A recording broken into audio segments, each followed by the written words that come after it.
आंवला नवमी की कथा के अनुसार बहुत समय पहले एक सेठ था। वह हर साल आंवला नवमी के दिन ब्राह्मणों को आंवले के पेड़ के नीचे बैठकर भोजन कराता था। इसके साथ ही सोना चांदी आदि भी भेंट में देता था। लेकिन यह सब चीजें सेठ के बेटों को बिल्कुल भी अच्छी नहीं लगती थी। ऐसे में वह अपने पिता से खूब झगड़ते थे।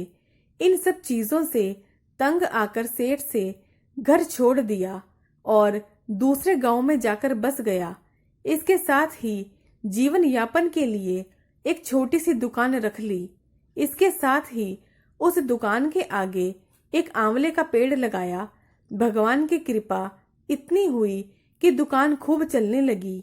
इसके साथ ही उसने अपने नियम को न तोड़ते हुए हर साल आंवला नवमी के दिन विधिवत पूजा करने के साथ ब्राह्मणों को भोजन कराकर दान देता था। वहीं दूसरी ओर सेठ के पुत्रों का व्यापार ठप हो गया। ऐसे में सेठ के बेटों को समझ आने लगा कि वो अपने पिता के भाग्य से ही खाते थे। अपनी गलती समझकर वे अपने पिता के पास गए और अपनी गलती की माफी मांगने लगे। फिर पिता के कहने के बाद उन्होंने भी आंवले के पेड़ की पूजा करनी शुरू की और दान करने लगे। इसके प्रभाव से सेठ के बेटों के घर पहले की तरह खुशहाली आ गई और सुख समृद्धि के साथ रहने लगे।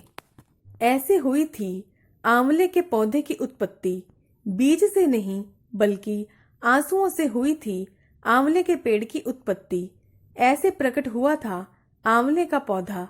मान्यता के अनुसार एक बार जब पूरी पृथ्वी जल में डूबी हुई थी और इस पर दूर दूर तक जिंदगी का कोई नामो निशान नहीं था, तब ब्रह्मा जी कमल के फूल पर तपस्या कर रहे थे। पूरी पृथ्वी के जलमग्न होने की दशा में ब्रह्मा जी की आंखों से अचानक आंसू टपकने लगे थे। तब ब्रह्मा जी की आंसू से आंवले का पेड़ प्रकट हुआ। तपस्या करते करते ब्रह्मा जी की आंखों से इश्क प्रेम के अनुराग के आंसू टपकने लगे थे। ब्रह्मा जी के इन्हीं आंसुओं से आंवला का पेड़ उत्पन्न हुआ, जिससे इस चमत्कारी औषधीय फल की प्राप्ति हुई। इस तरह आंवला वृक्ष सृष्टि में आया। हर साल कार्तिक मास के शुक्ल पक्ष की नवमी तिथि को अक्षय नवमी का पर्व मनाया जाता है। इस दिन भगवान विष्णु के साथ साथ आंवले के पेड़ की पूजा करने का विधान है।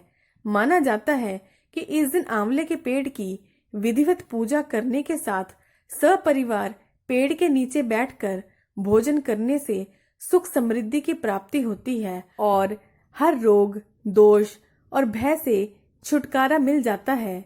माना जाता है कि इस दिन आंवले के पेड़ की पूजा करने के साथ साथ इस व्रत का कथा का पाठ अवश्य करना चाहिए। ऐसा करने से भगवान विष्णु के साथ साथ माँ लक्ष्मी अति प्रसन्न होती है।